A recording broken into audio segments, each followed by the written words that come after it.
Aleluia. Eu só não Deus com o pastor Jesus. Amém. Amém, igreja? Amém. Quem trouxe a sua Bíblia? Eu. Sagrada. Aleluia. Abre ela no livro do profeta Isaías. Aleluia. Santo, santo é o Senhor. Livro do profeta Isaías, capítulo 44 e versículo 28. Aleluia. Deus, Ele sempre levanta um libertador. Você crê nisso? Aleluia. Deus é Deus de promessa. Ele vai cumprir todas as promessas na sua vida. Diz assim a palavra do Senhor: que diz de Ciro, é meu pastor, e cumprirá tudo o que me apraz. Dizendo também a Jerusalém, se edificada, e ao templo fundar-te. Assim diz o Senhor ao seu ungido, a Ciro, a que tomo pela sua mão direita, para bater as nações diante da sua face, e soltarei os lombos dos reis, para abrir diante dele as portas não se fecharão. Eu irei diante de ti, endireitarei os caminhos tortos, quebrarei as portas de bronze, e despedaçarei os ferrolhos de ferro. Amém. Glória. Pode tomar o teu assento, glorificando, exaltando o nome do Senhor. Esse Deus é fiel, Ele é maravilhoso. Eu tenho certeza que Ele há de fazer grandes coisas sobre a sua vida. Você não saiu da sua casa em vão. Amém? Estou um pouco assim, vou dizer, não muito cansado, porque nós não podemos dizer que nós estamos cansados, porque Jesus fez mais do que tudo que nós pensamos. Quando a pastora falou que nós estamos nos últimos tempos, é os últimos tempos da humanidade, e no último tempo da humanidade ela está jogando fora a oportunidade do quê? De obter o Espírito Santo.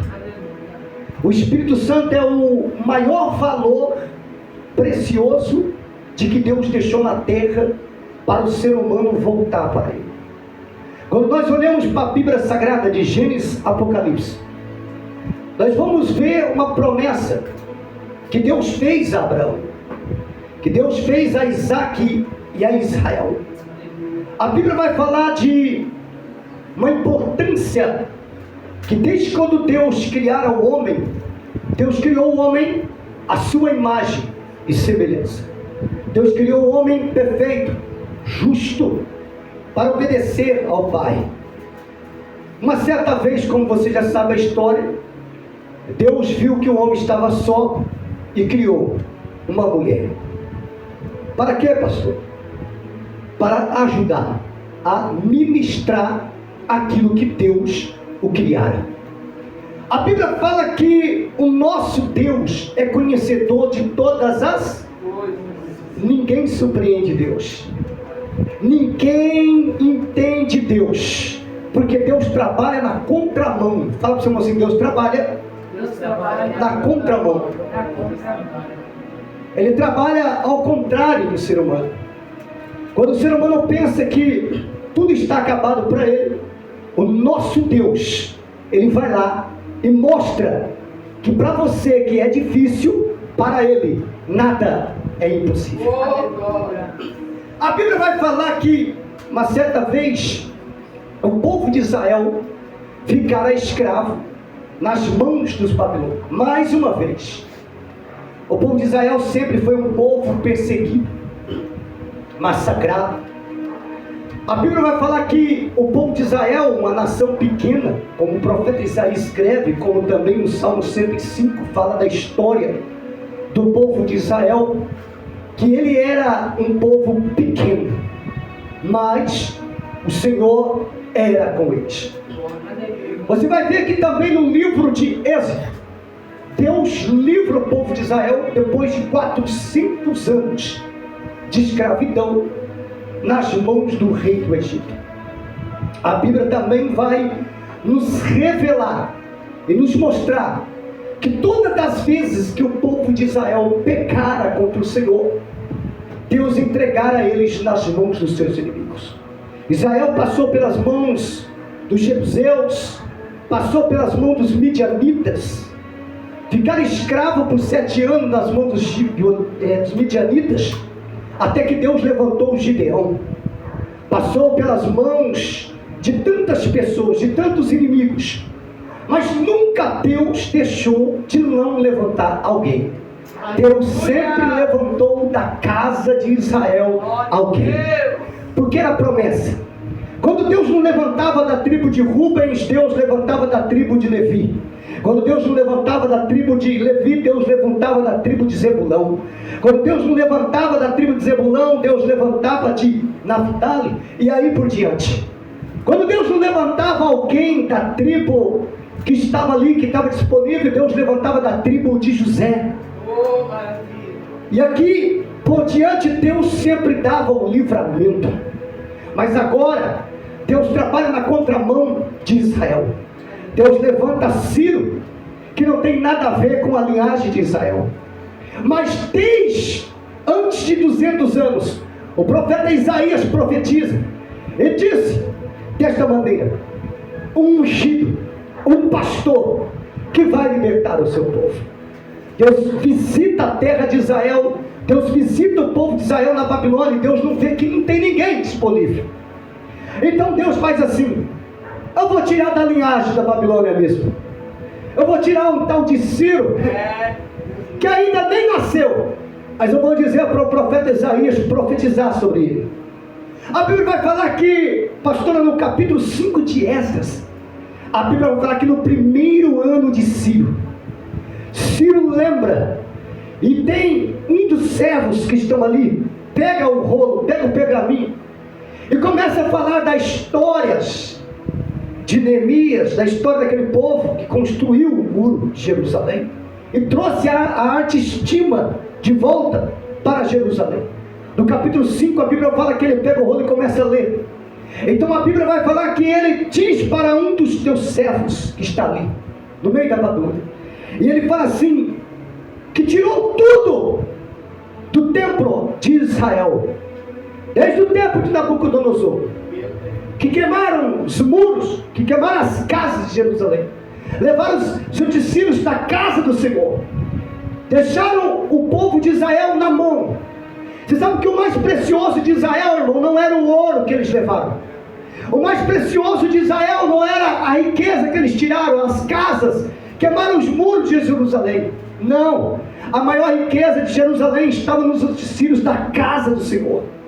Porque quem tocava naqueles utensílios, quem tocava naquelas coisas preciosas que Deus mandou Moisés fazer naquela época, através dos teus servos cheios do Espírito Santo, de Israel e outros que estavam ali.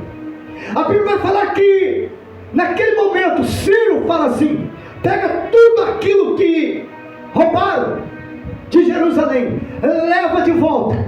Leva do quê? Leva de volta.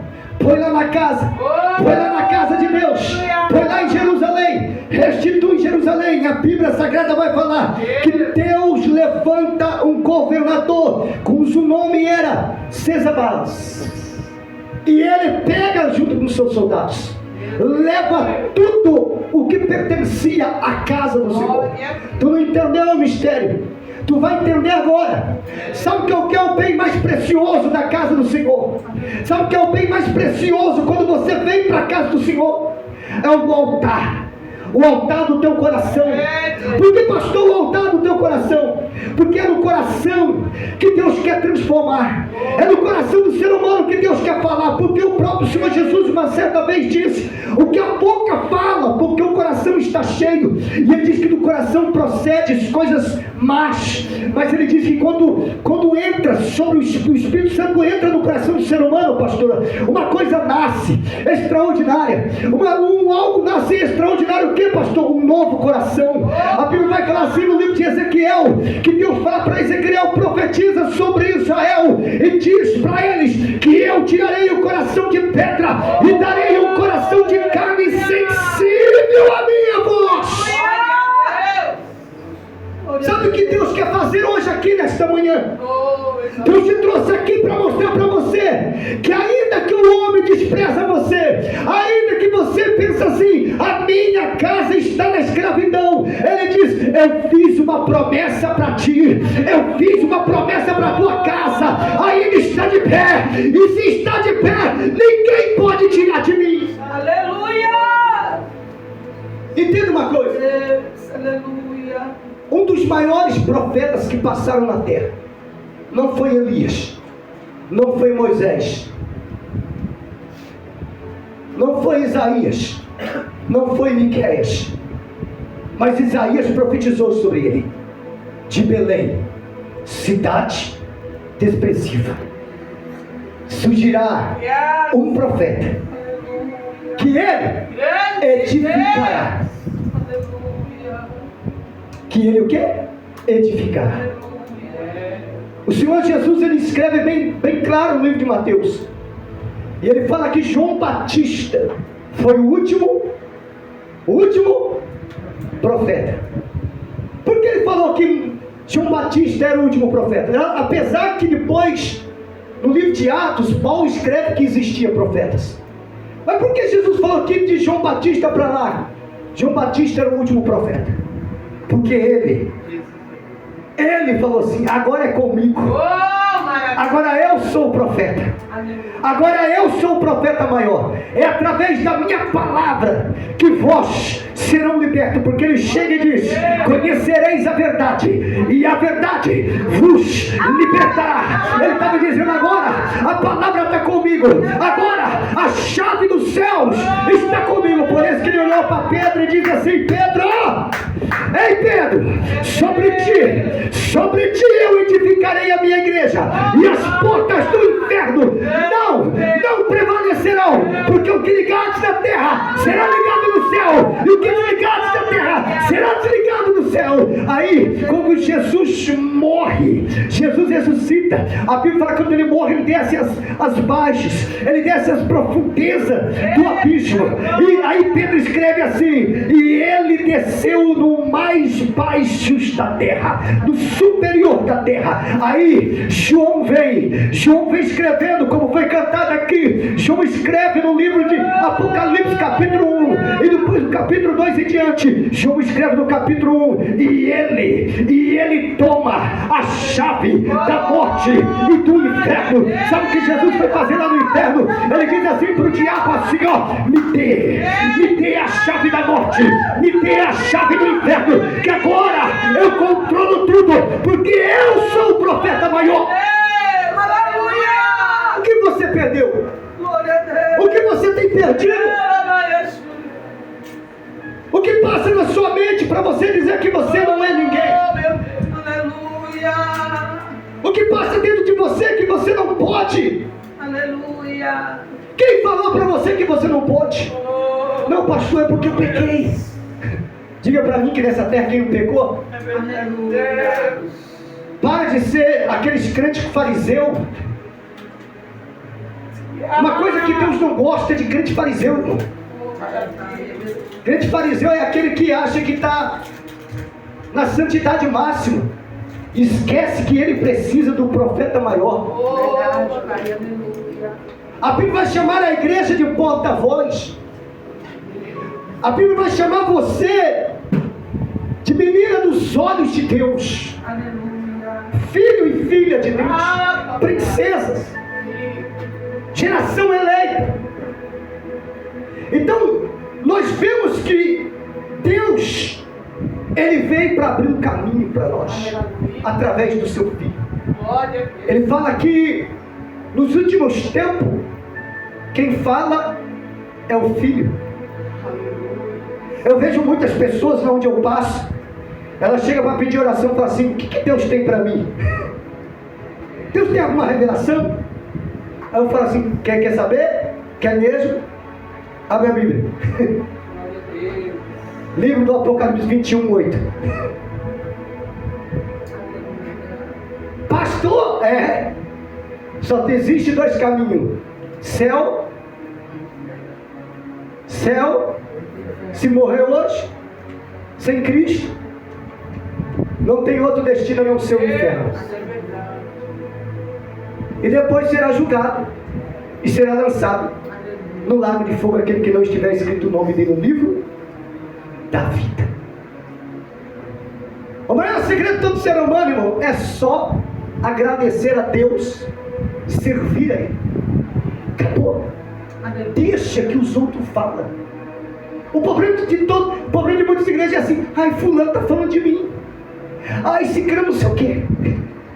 Olha para mim, ele vai lá te socorrer na hora que você estiver com algum dos seus familiares gemendo. Ele vai lá pagar a conta de luz sua. Ele vai lá pagar o IPVA seu. Coisa linda, Deus, fala.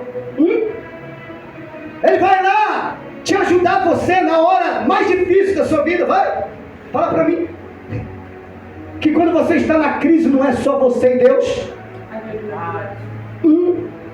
Não é só você e Deus. Se brincar, nem os teus parentes vão te ajudar. Vão te abandonar. Mas sabe que que todos podem te abandonar, mas tem um Deus que jamais vai te abandonar. Glória a Deus. Jamais. A Bíblia vai falar que o nosso Deus, irmão, Ele nos surpreende. Ontem eu preguei em Coroados, e eu falei para o pastor de Coroados, aqui sobre essa cidade tem um principado, e esse principado é o espírito da enfermidade. O espírito da enfermidade. E ele diz: é mesmo, pastor, os crentes que ficam tudo doente. Quando você pensa que tem que orar na cama do outro, está tudo encamado. Entendeu? Em cada região, em cada cidade, existe um principado. O mundo está vivendo num clima do quê? Nesse ano. Só de diversão. Sai do carnaval, daqui a pouco é a Copa. E o povo está esquecendo do quê? Da palavra.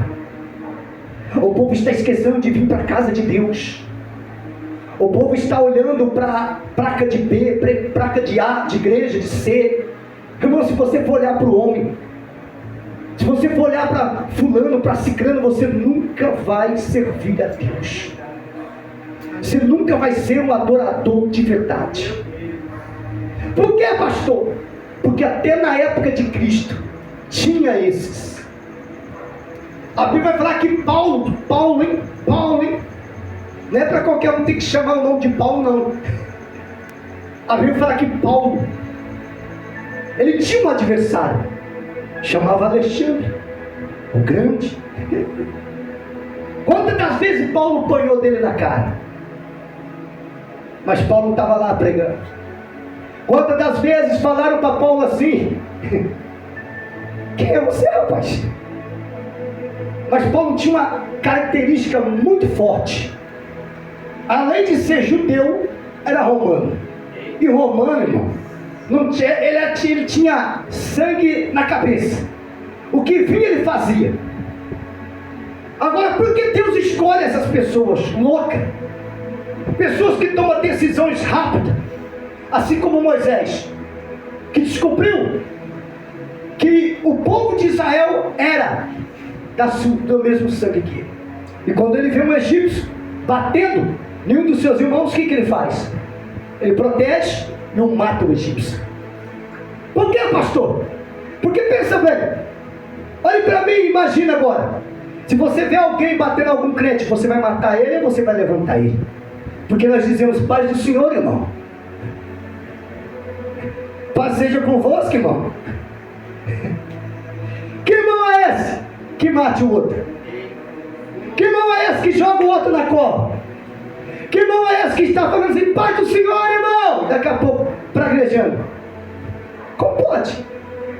Se Moisés depois descobriu que ele era israelita, o que ele fez? Ele protegeu o seu povo, ainda que ele perdesse o cargo que ele era de príncipe dentro do Egito. Ele preferiu perder aquilo que ele tinha de regalia dentro do Egito para sofrer como escravo. Pastor, não está escrito isso? Livro de Atos, capítulo 7. Estevão, quando está sendo apedrejado, Estevão olha para o povo e fala assim: vocês não conhecem a lei? Moisés, olha como ele fala: Moisés foi cuidado por 6 meses. Depois Moisés foi levado para o rio. Moisés foi criado como filho da filha de Faraó. Moisés como príncipe e como juiz. Agora Moisés despreza tudo isso. Estevão falando para o povo israelita. E depois ele sai dali, e Moisés vê um dos seus irmãos sendo maltratado. Moisés mata o egípcio. Moisés foge. E aí Estevão continua. E ele por 40 anos na terra de Midian tem 2 filhos. Lá em Êxodo fala que ele teve só um filho, Gerson. Mas Estevão fala, e ele teve 2 filhos. Aí Estevão começa a falar assim: e ele, sendo chamado pelo anjo do Senhor no Monte Sinai. Sendo chamado pelo quem? Pelo Senhor no Monte Sinai. É o libertador de Israel. A Bíblia fala que quanto mais Estevão falava da história do povo de Israel, mais os religiosos que queriam apedrejar eles ficaram furiosos. Ficaram furiosos e apedrejaram ele. Até que ele abriu os olhos, olhou para o céu e viu o céu aberto. Aleluia. Tu não entendeu, irmão? Você vai entender agora. Deus maravilhoso. Quando você é cheio do Espírito Santo, você não dá ouvido à religião, você não dá ouvido à voz do homem, você dá ouvido àquilo que a palavra te ensina. Aleluia. E se a palavra fala para nós se arrepender, é para se arrepender.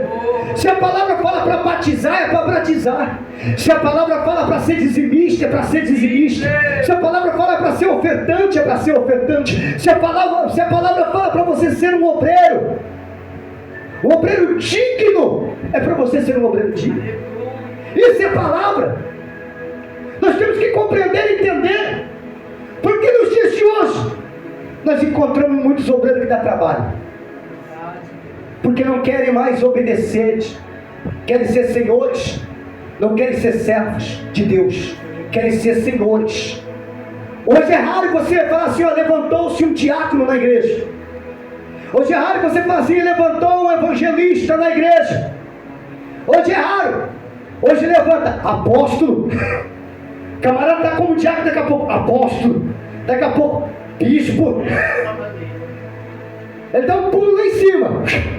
É por isso que cai, porque não começou escada por escada, diácono, obreiro, diácono, e vai indo de degrau a degrau, até chegar ao nível que Deus quer que você seja. Até chegar no nível que Deus quer que você seja. Não é do dia para a noite que você se torna alguém, é ou não é? Vamos lá. Para se tornar médico, quantos anos de medicina é? 5 anos? Não, 10 anos. 10 anos. Mais? É 6, né? O básico. Olha lá, falou o básico. E quantos que paga? Quantos que é o preço? 10 mil por mês. Então vamos lá, 10 mil por mês. Para ser médico. Aí você fala assim: nossa, o médico ganha 30 mil, 35 mil. Mas o que ele gastou? O que ele sacrificou? Aí o obreiro, pastor, chega na casa de Deus, não quer ler Bíblia, não quer jejuar, não quer vir na oração, não quer dizimar, não quer ofertar. Aí vem me dizer que é obreiro? Aí vem me dizer que é homem de Deus? Como pode? Como pode a pessoa falar assim que ele é? O que a Bíblia diz no tribo de Levi? Moisés, separa o seu irmão Arão que da descendência dele vai ser um obreiro excelente. Não pode beber vinho forte. Não pode casar com mulher estranha. Está lá em Levítico. Não pode ter herança. Fala para ele que ele não vai ter casa não. Não vai ter herança na casa dele, é a casa do Senhor.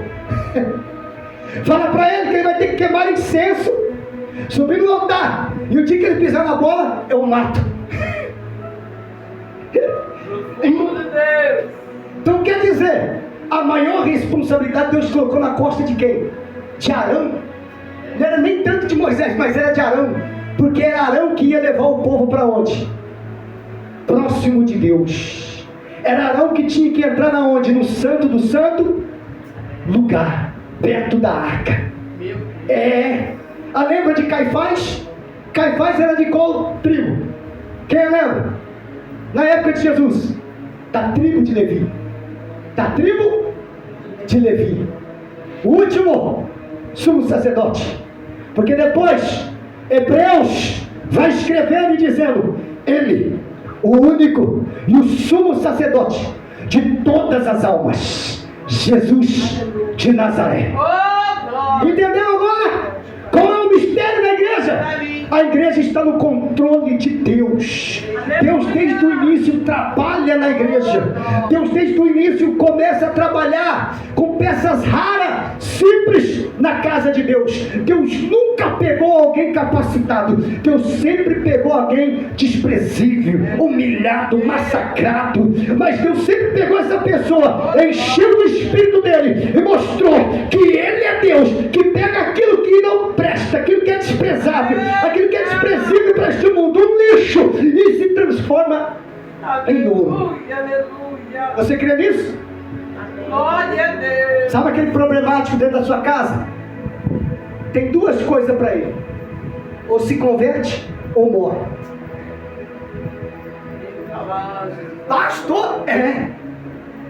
Porque se Deus tem plano, irmão, ele pode passar pelo vale da sombra da morte. Ele pode ficar paraplégico, pode quebrar tudo, mas que ele vem para o Senhor, ele vem.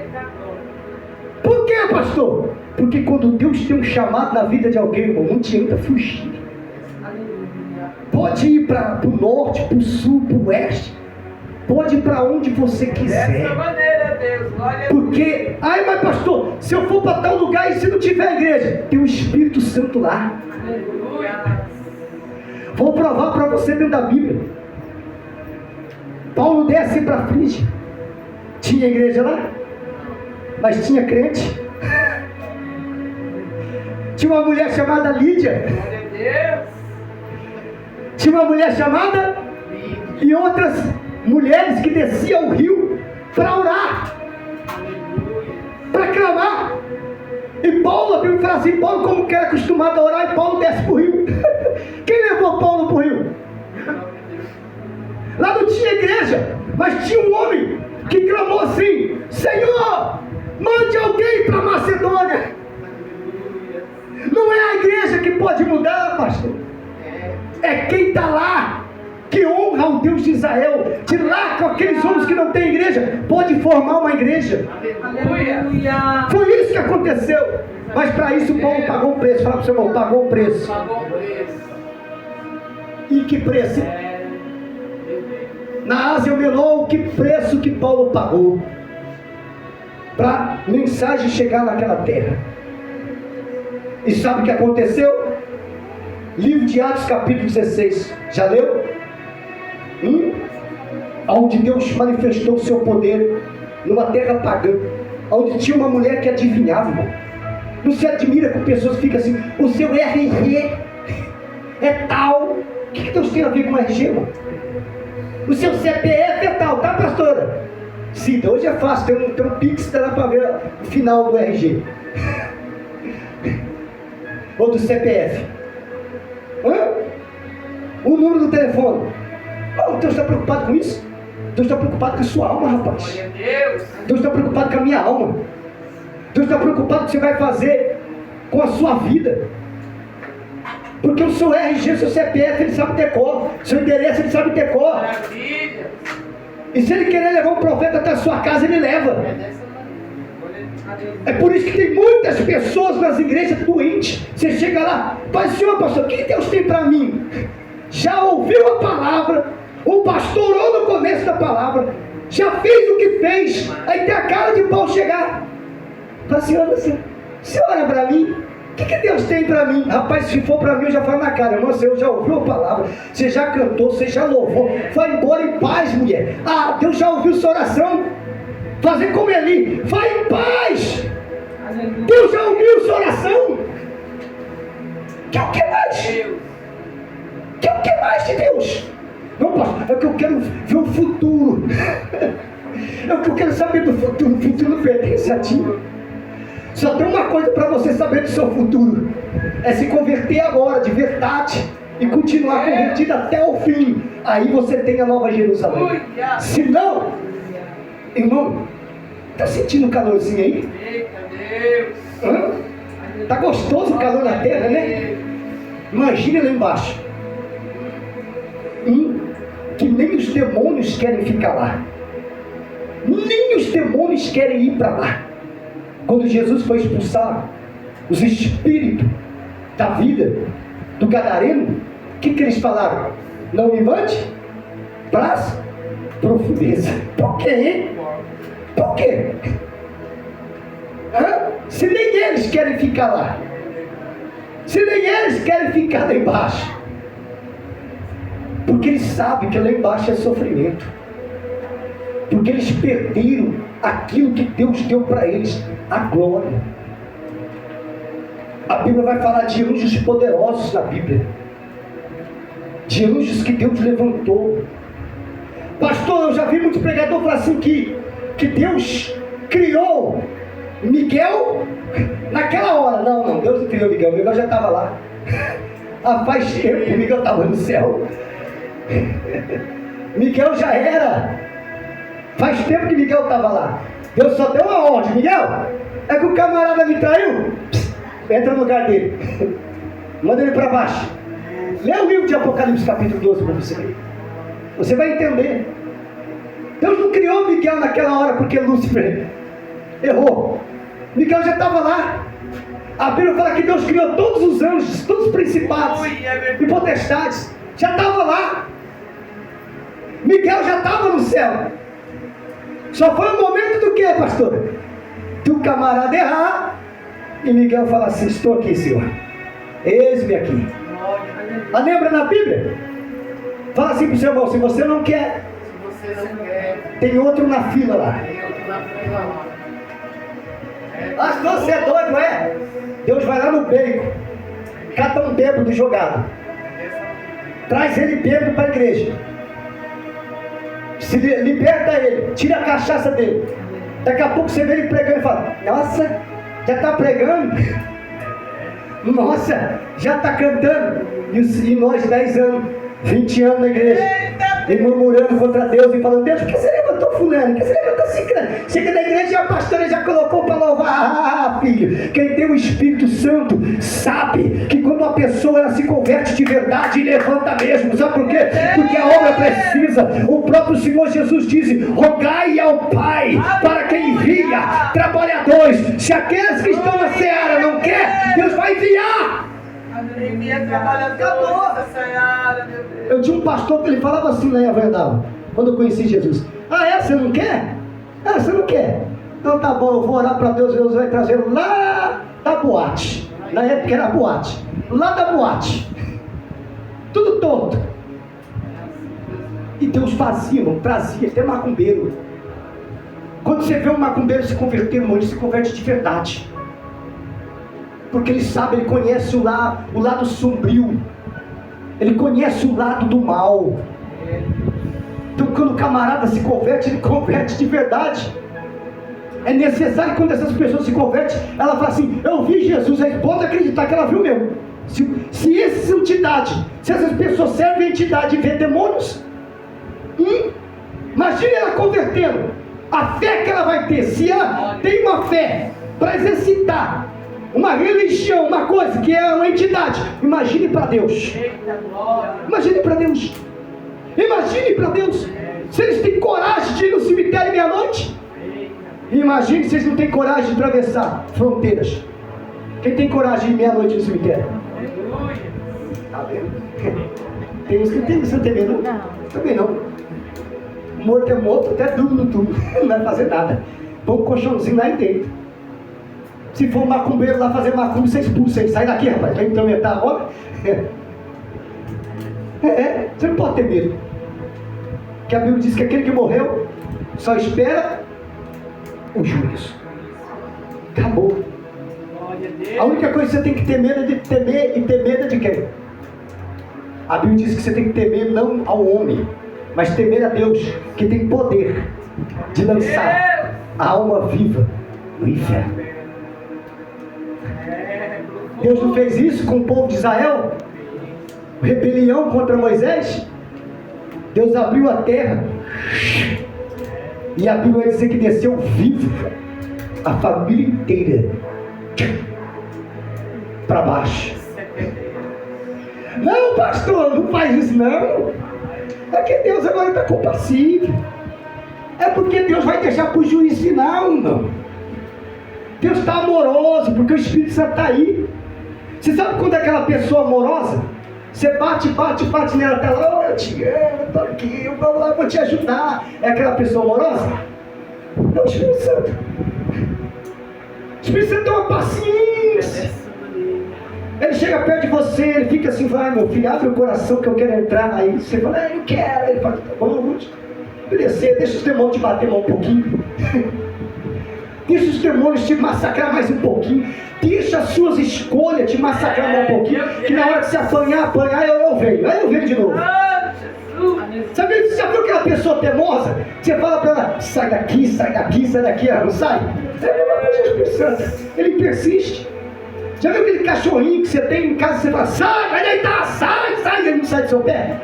É a mesma coisa do Espírito Santo, irmão. Ele não quer te perder. Ele jamais quer te perder, porque ele sabe que o preço que Jesus pagou na cruz foi grande, foi poderoso. Ninguém paga o preço que ele pagou. Você pode dar todo o rio de dinheiro. Quem tem coragem aí? Não, olha para mim, imagina bem. Rapaz, eu vou dizer uma coisa para você. Eu tiro o chapéu, óbvio, não é que eu sou católico não, tá? Vá um filho preso para ver se o pai vai visitar. É mais a mãe. É ou não é? É verdade. Todo mundo pode falar mal do filho, mas é mãe. É meu filho. É meu filho. É o Espírito Santo. O Espírito Santo é a característica da mãe. O filho pode pintar e bordar com a mãe, mas nunca a mãe vai deixar uma porta da casa dela fechada para o filho. Nunca. Ainda que tenha aqueles negocinhos guardados lá dentro, mas ela abre. Ô meu filho, pode entrar. Toma um cafezinho. É ou não é? É o amor da igreja que tem que ter. Porque tem muitas pessoas sofrendo, irmão. Pessoas que já foi cristã e está afastada. O que você mais vê e mais ouve é quando você chega para alguém e fala, vamos para a igreja, fala, eu já fui de tal igreja, eu já fui obreiro. Vou terminar. Eu estou trabalhando no mercado.